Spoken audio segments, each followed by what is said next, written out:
Good morning. It is now July 13th out here. A little overcast this morning, but forecast for warm temperatures here later on today. And a chance for some moisture in the middle of the week, but I guess we'll see what happens. It is probably going to be a pretty hot and steamy one out here.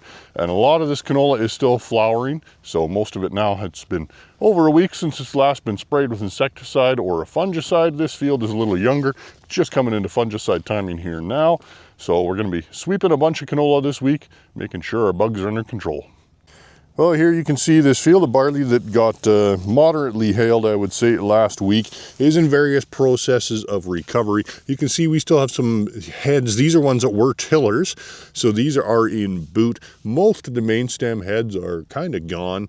There's quite a bit of leaf damage. There's lots of broken stems. You can see how much plant material has been knocked down below there. So definitely some disease showing up. There's more scald and net blotch moving in, and some of these heads are quite damaged. You can see like this one in the boot was hit severely enough. It's all sorts of bruised up and in terrible condition. Some of them have been bruised enough to be, to curl up. This one didn't come out of the boot quite properly. So lots and lots of problems in here. Over the next week or so, we're going to see a huge flush probably of new growth and new tillers coming out of here, which is going to make things interesting at harvest time. Well, here's that canola field that last week was basically turned into a bunch of sticks, and you can see it is still in pretty rough shape. It is really trying to regrow, but it hasn't had enough time yet. You can see we're starting to put out new leaves and new flower buds off these surviving stems. Some are in better shape than others. Like this limp thing isn't going to do a whole lot, but it's trying to flower. Probably some of this growth out of the bottom is going to be more successful, but I mean, there will be a crop here. It's just going to be so late. It's really going to be battling with winter to get it off. And here's that field of hailed out wheat that was taken pretty much down to the ground. So you can see this was heading at the time that it was hailed. All these heads didn't even have a chance to fill, so they're all just empty here. But you can see we are seeing significant regrowth down here. It is going to be putting out lots and lots of tillers, and we are going to have a crop here. It's just going to be kind of a eventual, and we don't know when. Getting the summer student trained up for sweeping canola. As you can see, his sweep diameter is quite a bit smaller than mine. So I think he probably only gets about 20 to 30% of the insects that I do. Was that 10? Yep. All right, let's take a look, see what you got.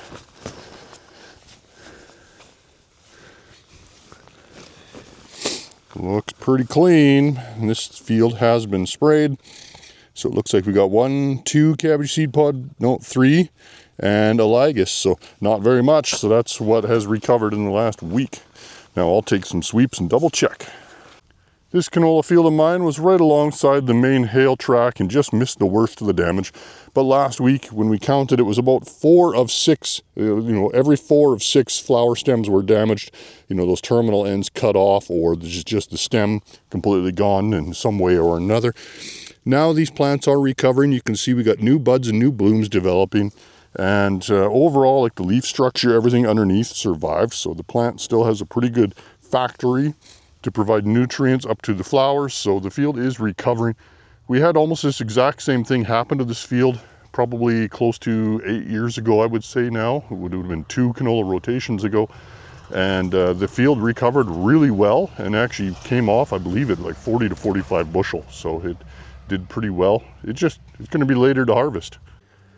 Yellow peas are looking pretty good this week. You can still see there's quite a few flowering in here, but some are dropping out of flower in the heat here, and that's relatively normal. Peas really don't have the longest flowering period. A lot of these are now hitting that stage where we could go in with a second pass of fungicide if we see the disease pressure. In this case, I'm not seeing the disease pressure in this field, so I'm not going to recommend that. That's more common out to the east where pulse diseases are a little bit more common. Once we're west of Lethbridge here, more often than not, it's just a single pass. Well, I'm definitely seeing more sign of grasshoppers this week. Now we got these warmer temperatures. There's lots of nymph grasshoppers developing in some of these ditches alongside fields, so keep an eye out for them.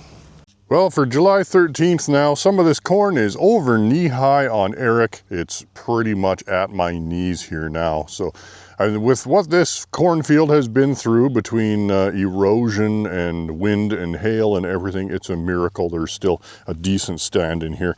But we have had a few new leaves have emerged since last week, so you can see we do still have some hail bruising and some holes punched in some of these leaves from last week's hail, but new leaves are coming out and looking pretty good here so far. So we are pretty much through that hail damage here now, and overall the field is actually looking pretty good. With the heat that we should be getting the next couple weeks, it should grow pretty fast. These yellow peas are looking pretty good. These did get sprayed with fungicide over a week ago, and we are still flowering pretty strong in here. They're probably going to continue flowering for about another week or so in here. So lots of pea fields are at that staging for a second timing of fungicide now. In this area, once you get west of Lethbridge, it's pretty rare really to see the need or the desire to put down a second fungicide, but it can be useful sometimes. This field is starting to show some mycosporilia. You can see on these lower leaves of this plant that I have stepped on here, you can see we've got mycosporilia kind of all throughout the canopy down here. So it is definitely developing in some of these fields with all the humidity that we're seeing. Pardon my language. How did that feel?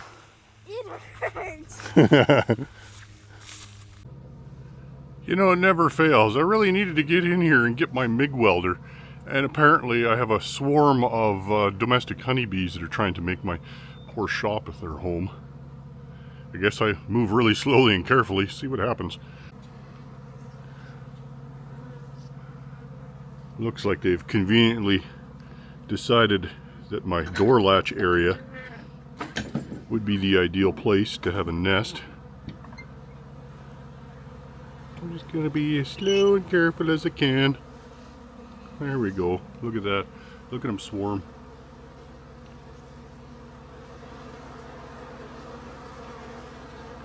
Now I just need to discourage them and get them to, you know, move somewhere else. Well, my small plot trials are all looking really good this week. For the most part, we're just wrapping up flowering in most of these guys. We're going to start to see, you know, some milk stage heads, start to see some filling going on here by next week. But so far, things are looking pretty good. Overall leaf disease pressure is still very low, and I'm not seeing really any sorts of differences in color or anything like that between the plots at the moment. So things are looking pretty good. Next week, I should have all the tools in place to do some leaf tissue and nutrient analysis between the plots and see if any trends show up as to which ones have better nutrition.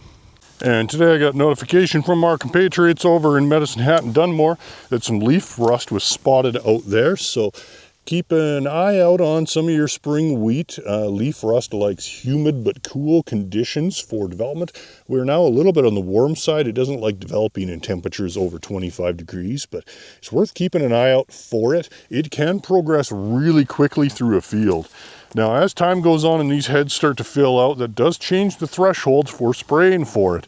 If once the heads are filled and we're in dough stage, then you would have to have a very significant infection to make it worthwhile spraying for. And if anybody figures out a way to make your truck stop slamming on the brakes when you're trying to back through crop, that'd be great. In my previous truck, I could hit the button up here, turn that off, and then it wouldn't warn me anymore, and I could, you know, back up through taller crop. This does not seem to matter. It slams on the brakes every couple feet, and I cannot move till I floor it again. Really annoying. Well, this canola field was sprayed a week ago with fungicide and insecticide to control cabbage seed pod weevil that was over threshold. But you can see in my net here, I actually have some ligus. There's still some ligus as well as some diamondback moth, and there is a little baby ligus in there as well. So definitely there's still some ligus in there. And every year I always get the comment of, you know, if I'm spraying for cabbage seed pod weevil, aren't I killing off that first version of ligus, that first flush of ligus, and then I won't have problems with them later on? No, not necessarily. This time of year, a lot of hay is being cut.